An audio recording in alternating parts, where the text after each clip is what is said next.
All right, so that's what we're going to talk about today. So the pandemic impact, actually.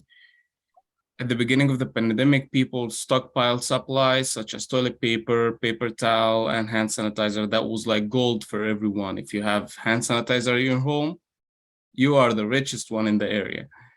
And then they came up with a new lifestyle and work environments. We started to work from home.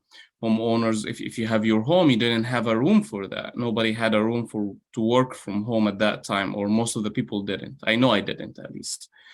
So we started to learn, or we needed more space and we needed more room. So for example, if you had that money to build a new room, you would do that, and you needed a bigger space. The interest rate at that time went low. Everybody was buying homes, people coming from New York buying New Jersey, which actually raised the prices of the homes. So they figured out that they need to build new homes, which raised up the price of the material.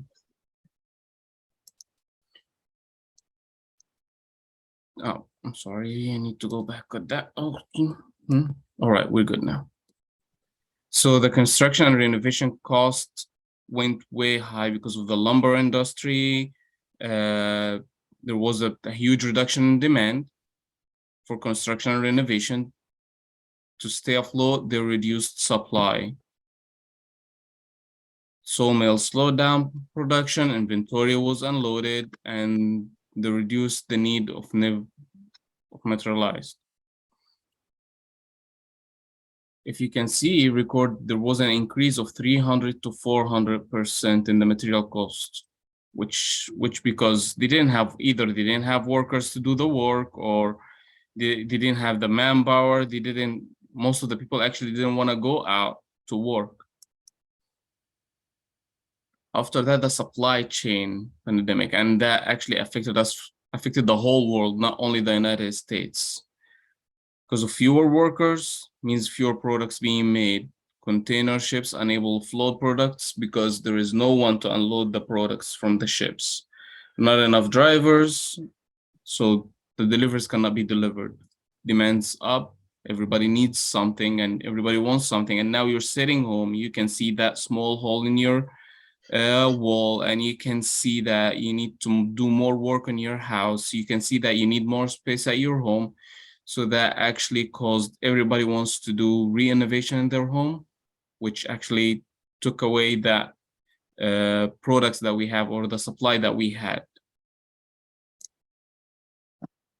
As you can see, that shows us what's the percentage of the increase in each one of those. So for example, if you're doing asphalt roofing, there is around 10% increase. The paint in your home, there's 7.3, around 7.5 to redo your paint, and the prices went way up. The windows and doors, 11.3%. The concrete products, 4.2. Dry walls, 15.7%.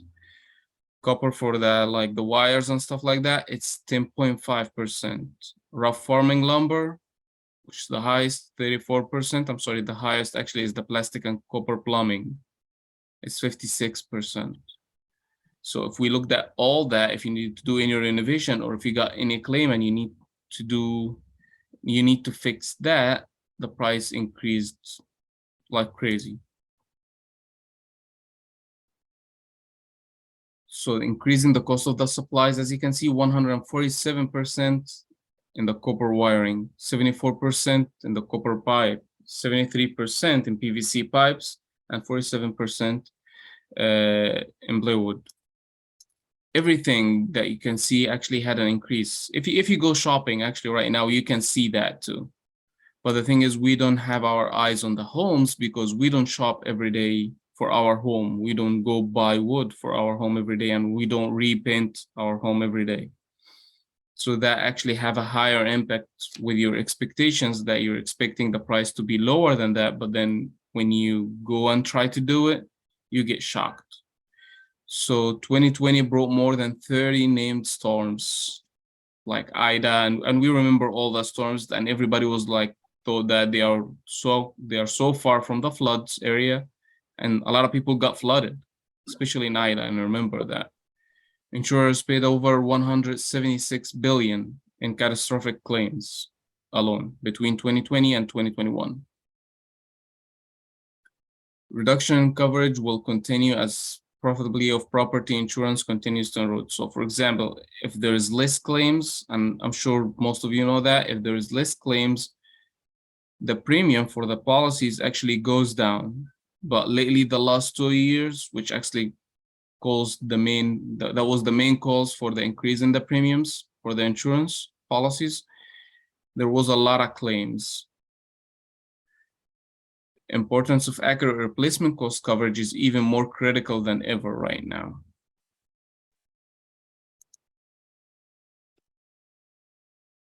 So what we usually do, and that was actually presentation that was presented to us as agents.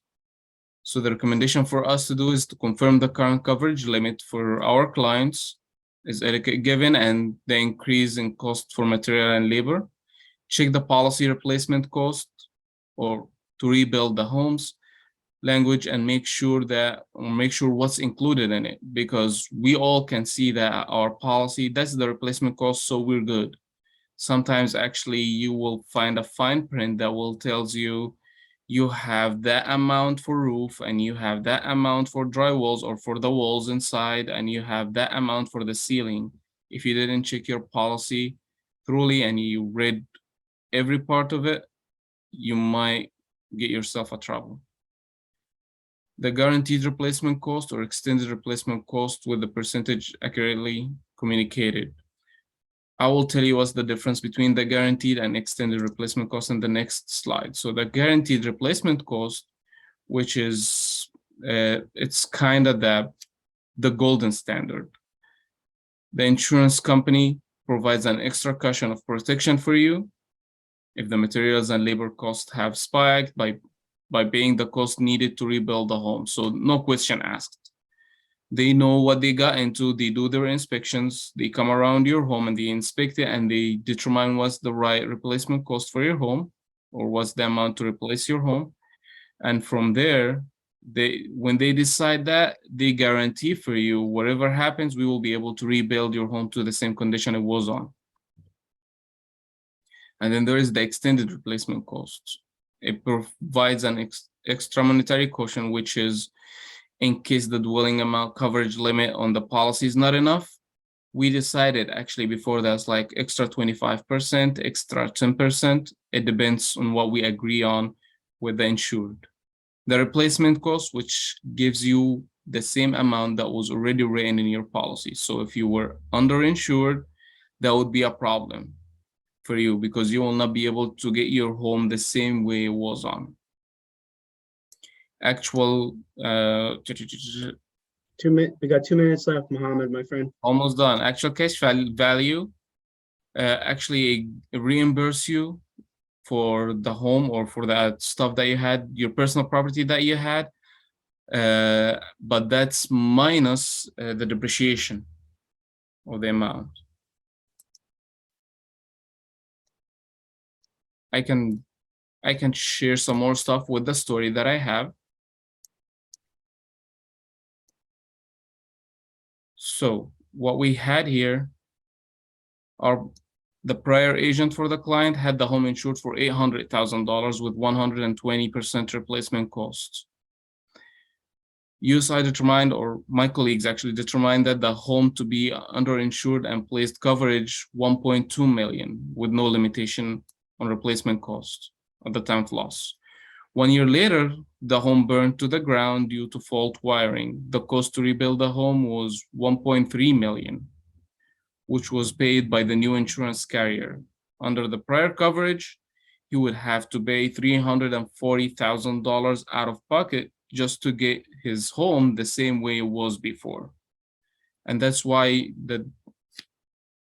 the right agent, if you have the right agent and you go thoroughly with the policy reviews every year and you make sure that they know all the updates that you had, and you make sure they are not just premium driven or just the business driven, they are driven with the relationship with you. That's the most important thing. And that's mainly the same thing that we provide, or at least I provide to my clients. I always make sure that the coverage is in the right place with the right amount. I don't want to over-insure you, so I will make you pay a high premium, and at the same time, I don't want to under-insure you, so in the future you will actually have to pay out of pocket. And I'm sure everyone works hard for their money, so I try to help everyone to keep that money in their pockets. But that's it. Wow. So that wonderful presentation, wonderful insight, and the data you presented, Mohammed, really puts things into context for how it hits our lives. Just and a lot to think about. Anybody have any questions for Mohammed? Oscar, and then Scott. Yeah, Mohammed, I know exactly what you're talking about. Saw it, really, firsthand as we're helping rebuild Mamaroneck and the tables and chairs for the veterans. Our cost just for the sheets of wood that we were using for the tables went from $40 to over $80 per sheet. And that's just one product that we were using. And so, you yes, know that because you're doing that every week. But I imagine a lot of people's not doing that, and they feel like, okay, the price is still the same, but it is not.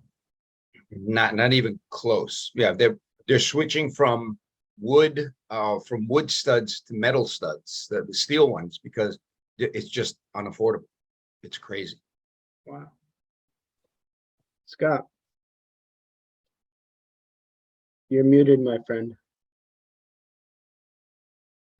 Transfer of risk is a bedrock value in our practice, and the reason I try to surround myself with as many property casualty insurers is that many years ago I had a client in the Midwest, and he was an engineer, manufacturer. He developed a new product. He designed the machine, and I had a call with him, and he's like, "You are outperforming all my other advisors. Everything looks great." A week later, he calls me and says, "I have to close the account." I said, "Wait a second. You just told me I was doing better than everyone. What's going on?" Well, the insurance company did a cursory inspection. They never came to the plant. They never looked at the machine. A worker got his hand mangled. And if he wrote the check from his corporation, he would have violated bank covenants. So $1.5 million went out of his net worth to keep his business afloat. The money never comes back. So since that day, okay, I have absolutely tried to make sure that all my clients, all my friends have someone looking out for them. So, if I hear of anyone out there, Mohammed, that's, not happy, because I know you guys get into the bidding war, I will absolutely refer you. Be more than happy to help.